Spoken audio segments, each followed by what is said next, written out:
আসসালামু আলাইকুম। জাগো টিভির এখনকার আয়োজনে স্বাগত। জানিয়ে দেব হাতে থাকা সর্বশেষ আপডেট। গাজায় আঘাত হানতে পারে শক্তিশালী ঝড়, জারি সতর্কতা। ভারতকে বোল্ড আউট করার নতুন মিশনে পাকিস্তান। যুদ্ধ জয়ের আশা নিয়ে ইউক্রেন সেনাবাহিনীতে রেকর্ড সংখ্যায় প্রায় 3 লাখ সেনার পলায়ন, চরম সংকটে ফ্রন্টলাইন। ইরাকের কসাই খ্যাত টনি ব্লেয়ারকে গাজার বোর্ড অফ পিসে না রাখার সিদ্ধান্ত। আল আকসা চত্বরে ফের উত্তেজনা, 2 দফায় অনুপ্রবেশ ইসরায়েলিদের। পাকিস্তানের রাজনীতিতে উত্তেজনা, ইমরান খানের দল পিটিআইকে নিষিদ্ধের প্রস্তাব পাশ। সীমান্তে চীন রাশিয়ার যুদ্ধ বিমানের টহল, পাল্টা যে পদক্ষেপ নিল জাপান। বাংলাদেশ সীমান্তে অতিরিক্ত বাড়াবাড়ি হচ্ছে, বিএসএফকে বললেন মমতা। এক রুমের অ্যাপার্টমেন্ট থেকে 1200 কোটি টাকার রাজকীয় গ্রেসি ম্যানশনে উঠছেন মামদানি। শিরোনাম শুনছিলেন, এবার বিস্তারিত খবর। ভারী বৃষ্টিপাত এবং তীব্র বাতাসের সাথে বাইরন নামে শক্তিশালী এক ঝড় ফিলিস্তিনের গাজার দিকে অগ্রসর হওয়ায় উপত্যকার লাখ লাখ বাস্তুচ্যুত ফিলিস্তিনি নতুন দুর্যোগ হুমকির মুখে পড়তে পারেন বলে আশঙ্কা করা হচ্ছে। গাজা সরকারি মিডিয়া অফিস সতর্ক করেছে, আগামী 48 ঘন্টার মধ্যে এই দুর্যোগের মুখে পড়তে পারে গাজাবাসী। সংবাদ মাধ্যম আল জাজিরা এক প্রতিবেদনে এই খবর দিয়েছে।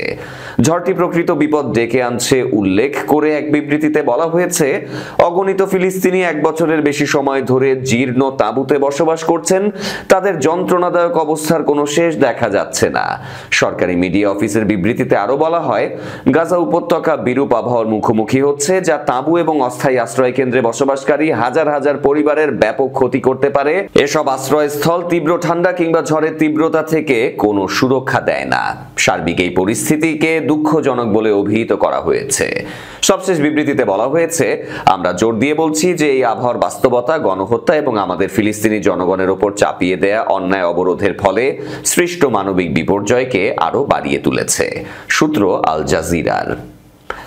ভারতকে বোল্ড আউট করার নতুন মিশনে পাকিস্তান। দক্ষিণ এশিয়ার ভূ রাজনীতিতে ভারতের দীর্ঘদিনের আধিপত্যকে চ্যালেঞ্জ জানাতে নতুন আঞ্চলিক জোট গঠনের প্রস্তাব দিয়েছে পাকিস্তান। দেশটির উপপ্রধানমন্ত্রী ইসহাক দার সম্প্রতি ইঙ্গিত দিয়েছেন, বাংলাদেশ ও চীনের সাথে তাদের বিদ্যমান ত্রিপক্ষীয় উদ্যোগকে অন্যান্য আঞ্চলিক ও বাইরের দেশগুলোর অন্তর্ভুক্তির মাধ্যমে আরো সম্প্রসারিত করার চেষ্টা করছে ইসলামাবাদ। গত সপ্তাহে পাকিস্তানের উপপ্রধানমন্ত্রী দার দীর্ঘদিনের অকার্যকর সার্কের বিকল্প হিসেবে একটি নতুন আঞ্চলিক প্ল্যাটফর্ম তৈরির কথা বলেন। পারমাণবিক ক্ষমতাধর প্রতিবেশী ভারতের সাথে পাকিস্তানের 4 দিনের সামরিক সংঘাতের পর উত্তেজনা তুঙ্গে। দার বলেন, দক্ষিণ এশিয়া জিরো সাম মানসিকতা, রাজনৈতিক বিভাজন এবং অকার্যকর আঞ্চলিক কাঠামোর জালে আর আটকে থাকতে পারে না। তিনি উন্মুক্ত অন্তর্ভুক্তিমূলক আঞ্চলিকতাবাদের আহ্বান জানিয়েছেন এবং ইঙ্গিত দিয়েছেন যে ইসলামাবাদ সার্কের বাইরে উদীয়মান বহুপাক্ষিক প্ল্যাটফর্মগুলোর সমর্থন পাচ্ছে। পাকিস্তান, বাংলাদেশ ও চীন চলতি বছরের প্রথম দিকেই পারস্পরিক সহযোগিতার জন্য একটি ত্রিপক্ষীয় প্রক্রিয়া প্রতিষ্ঠা করেছে, যার প্রথম বৈঠক জুনে চীনের কুনমিংয়ে অনুষ্ঠিত হয়। দার বলেছেন, এই ধারণাটিকে সম্প্রসারিত করা যেতে পারে এবং আঞ্চলিক অগ্রাধিকার কারো অনমনীয়তার কাছে জিম্মি হওয়া উচিত নয়, যা ছিল ভারতের প্রতি তার প্রচ্ছন্ন ইঙ্গিত। রাশিয়ার সাথে চলমান যুদ্ধে ইউক্রেনীয় সেনাবাহিনী ক্রমেই যেন নাকাল হয়ে পড়ছে। এই সংকটকে আরো বাড়িয়ে তুলেছে সেনাবাহিনী থেকে সদস্যদের পলায়ন ও অনুমতি ছাড়া অনুপস্থিতি।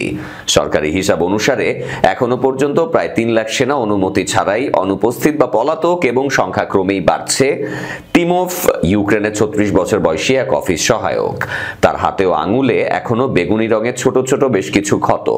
6 মাস আগে সে একটি সামরিক প্রশিক্ষণ কেন্দ্র থেকে পালিয়ে আসে কাঁটাতারের বেড়া পেরিয়ে। সে সময় হাতে এই ক্ষত তৈরি হয়। কিয়েভের এই যুবক জানান, গত এপ্রিলে তাকে জোর করে সেনাবাহিনীতে ঢুকিয়ে দেয়া হয়, কিন্তু তিনি পরপর 2 বার পালিয়ে এসেছেন। তিমোভ বলেন, সত্যিকারের লড়াইয়ের জন্য তার প্রশিক্ষণ কতখানি অকার্যকর তা বুঝেই তিনি পালিয়ে যাওয়ার সিদ্ধান্ত নেন। বুঝতে পারেন অনিবার্যভাবে তাকে ফ্রন্ট লাইনের সৈন্য হতে হবে, যেখানে বেঁচে থাকার কোনো সুযোগ থাকবে না।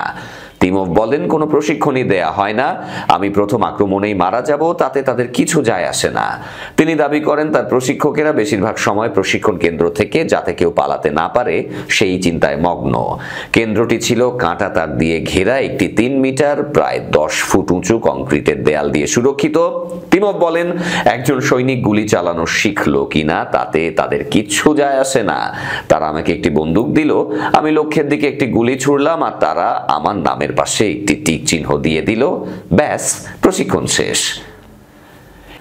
ইরাকের কসাইখ্যাত টনি ব্লেয়ারকে গাজার বোর্ড অফ পিসে না রাখার সিদ্ধান্ত।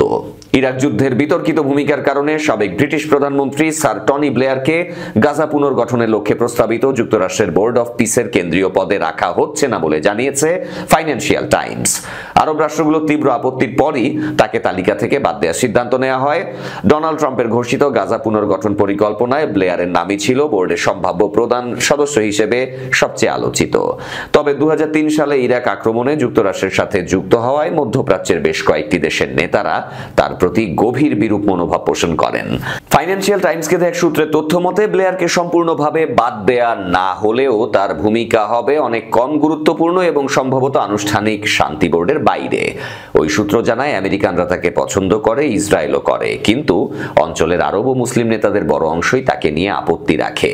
এখনো পরিষ্কার নয় কোন আরব নেতা সরাসরি আপত্তি জানিয়েছেন, তবে এবছরের শুরুতে মিশরে তার সম্ভাব্য সফর নিয়েই তীব্র জনরোষ দেখা দেয়। মিশরের সাবেক মন্ত্রী কামাল আবু ইতা এক মন্তব্যে বলেন, আমরা ব্যক্তিগতভাবে ব্লেয়ারকে বিশ্বাস করি না, তিনি উপনিবেশবাদী ধ্যান ধারণার সাথে যুক্ত এক ব্যক্তি।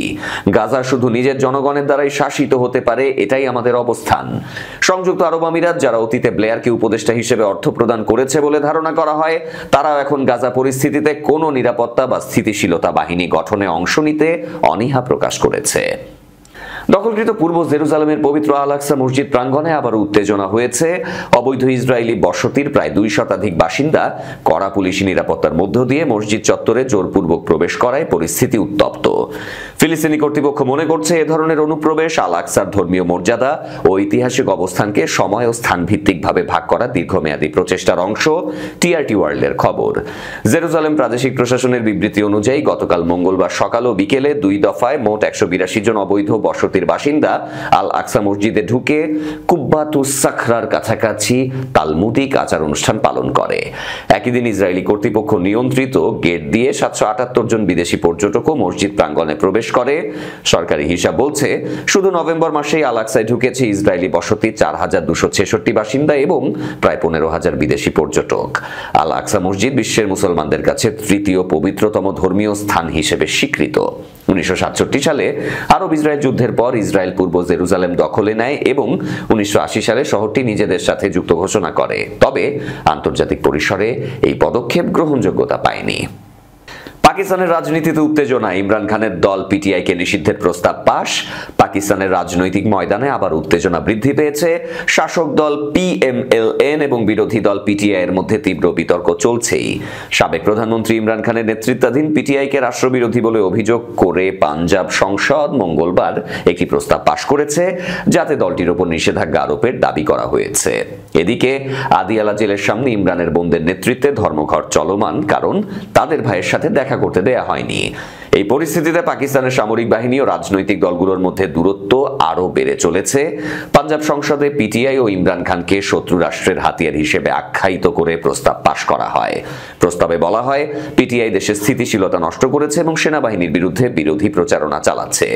সাম্প্রতিক সময়ে সেনাবাহিনীর সংবাদ বিভাগ আইএসপিআর এর পরিচালকের বক্তব্যে ইমরান খানকে জাতীয় নিরাপত্তা হুমকি বলা হয় এবং উত্তেজনা আরো তীব্র হয়ে উঠেছে। প্রস্তাবটি পিএমএলএন এর এমপি তাহির পারভেজ সংসদে পেশ করেন। পিটিআই এর সদস্যরা বয়কট করলেও শাসক দল প্রস্তাবটি পাশ করে। প্রস্তাবে উল্লেখ করা হয়েছে, দেশের নিরাপত্তা ও অখণ্ডতা রক্ষণকারী প্রতিষ্ঠানগুলো অত্যন্ত গুরুত্বপূর্ণ।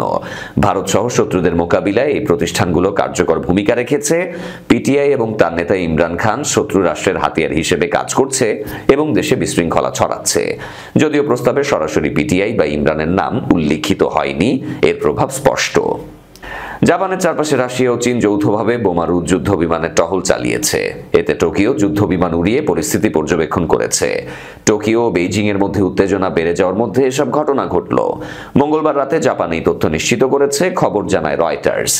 জাপানের প্রতিরক্ষা মন্ত্রণালয় জানিয়েছে রাশিয়া দুটি TU-95 পারমাণবিক সক্ষমতার কৌশলগত বোমারু বিমান জাপান সাগর থেকে পূর্ব চীন সাগরের দিকে উড়ে গেছে।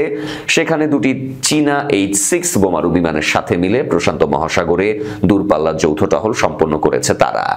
মন্ত্রণালয় আরও জানিয়েছে পরে 4টি চীনা J-16 যুদ্ধবিমান বোমারু বিমানগুলোর সাথে যোগ দেয়।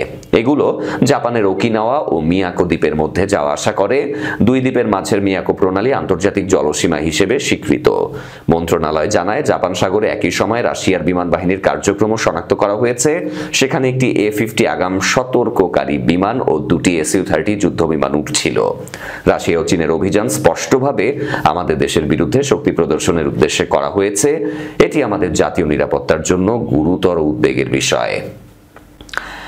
ভারতের সীমান্তরক্ষী বাহিনী BSF এর প্রতি পরোক্ষ ইঙ্গিত করে ভারত বাংলাদেশ সীমান্তে অতিরিক্ত বাড়াবাড়ি হচ্ছে বলে মন্তব্য পশ্চিমবঙ্গের মুখ্যমন্ত্রী মমতা বন্দ্যোপাধ্যায়ের। একই সাথে ভারতীয় নাগরিকদের প্রতিবেশী বাংলাদেশে ঠেলে দেয়া হচ্ছে বলে নিন্দা জানিয়েছেন তিনি। সোমবার পশ্চিমবঙ্গের কোচবিহার জেলায় প্রশাসনিক এক বৈঠকে মুখ্যমন্ত্রী মমতা বলেন, ভারতের নাগরিকদের বাংলাদেশে পাঠিয়ে দেয়া হচ্ছে। আমি রাজ্য পুলিশকে বলবো, ভয় পাবেন না, একটু সক্রিয় হবেন। নাকি তল্লাশি অভিযানে জোর দিতে হবে? বাসিন্দাদের হয়রানির অভিযোগ তুলে তিনি বলেন, কোচবিহার সীমান্ত জেলা, সীমান্তে আইন শৃঙ্খলা বজায় রাখতে হবে। কোনো ধরনের বাড়াবাড়ি বরদাস্ত করা হবে না। কেউ বাংলা বললেই সে বাংলাদেশি নয়। বাংলাদেশ একটি দেশ, পশ্চিমবঙ্গ একটি রাজ্য। উত্তরপ্রদেশে অনেকে উর্দু বলেন, পাকিস্তানিরা উর্দু বলে। পাকিস্তানের পাঞ্জাব আছে, ভারতেও পাঞ্জাব আছে। দুই জায়গাতেই মানুষ পাঞ্জাবি ভাষায় কথা বলে। তবে শুধু বাংলার বাসিন্দাদের করা হচ্ছে হয়রানি। সম্প্রতি সোনালী বিবি নামে এক ভারতীয় নারীকে দেশে প্রত্যাবর্তন প্রসঙ্গ টেনে মমতার ভাষ্য, সোনালী বিবিকে আমরা জেল থেকে ছাড়িয়েছি, খাবার টাকা পাঠিয়েছি। আরও 4 জন এখনো আটকে আছে, তাদেরকেও ছাড়িয়ে আনবো। 1200 কোটি টাকার রাজকীয় গ্রেসি ম্যানশনে উঠছেন মামদানি। নিউ ইয়র্ক সিটি নবনির্বাচিত মেয়র জোহরান মামদানি তার নতুন ঠিকানা নিয়ে সব জল্পনার অবসান ঘটিয়েছেন। গত সোমবার তিনি নিশ্চিত করেছেন তিনি ও তার স্ত্রী রামা দুয়াজি আগামী জানুয়ারিতে গ্রেসি ম্যানশনে স্থানান্তরিত হবেন। এর আগে মামদানি জানিয়েছিলেন ভবিষ্যতের বাসস্থান সম্পর্কে তিনি এখনো কোনো সিদ্ধান্ত নেননি। মামদানি জানান এই সিদ্ধান্তের মূল কারণ পরিবারের নিরাপত্তা। পাশাপাশি গ্রেসি ম্যানশনে থাকার ফলে তিনি নিউ ইয়র্কবাসীর জন্য তার অ্যাফোর্ডেবিলিটি এজেন্ডা, সাশ্রয়ী মূল্যের আবাসন ও জীবনযাত্রা বাস্তবায়নে আরো মনোযোগ দিতে পারবেন। তিনি বলেন, সিদ্ধান্তটি এসেছে আমার পরিবারের নিরাপত্তা ও ভোটদাতাদের প্রত্যাশা ভেবে। এখন নিউ ইয়র্কবাসীর এজেন্ডা বাস্তবায়নে মনোযোগ রাখবো। ম্যানহাটনের অ্যাস্টোরিয়া এলাকায় ভাড়া থাকা এক বেডরুমের বাড়ি থেকে তিনি গ্রেসি ম্যানশনে উঠবেন। অ্যাস্টোরিয়ায় মাসে $2,300 ভাড়া দিতেন জোহরান মামদানি। এরই সাথে জাগো টিভির আজকের আয়োজন শেষ করব। তার আগে শিরোনামগুলো আরো একবার। গাজায় আঘাত হানতে পারে শক্তিশালী ঝড়, জারি সতর্কতা। ভারতকে বোল্ড আউট করার নতুন মিশনে পাকিস্তান। যুদ্ধ জয়ের আশা নিয়ে ইউক্রেন সেনাবাহিনীতে রেকর্ড সংখ্যায় প্রায় 3 লাখ সেনার পলায়ন, চরম সংকটে ফ্রন্টলাইন। ইরাকের কসাই খ্যাত টনি ব্লেয়ারকে গাজার বোর্ড অফ পিসে না রাখার সিদ্ধান্ত। আল আকসা চত্বরে ফের উত্তেজনা, 2 দফায় অনুপ্রবেশ ইসরায়েলিদের। পাকিস্তানের রাজনীতিতে উত্তেজনা, ইমরান খানের দল পিটিআইকে নিষিদ্ধের প্রস্তাব পাস। সীমান্তে চীন রাশিয়ার যুদ্ধ বিমানের টহল, পাল্টা যে পদক্ষেপ নিল জাপান। বাংলাদেশ সীমান্তে অতিরিক্ত বাড়াবাড়ি হচ্ছে, বিএসএফকে বললেন মমতা।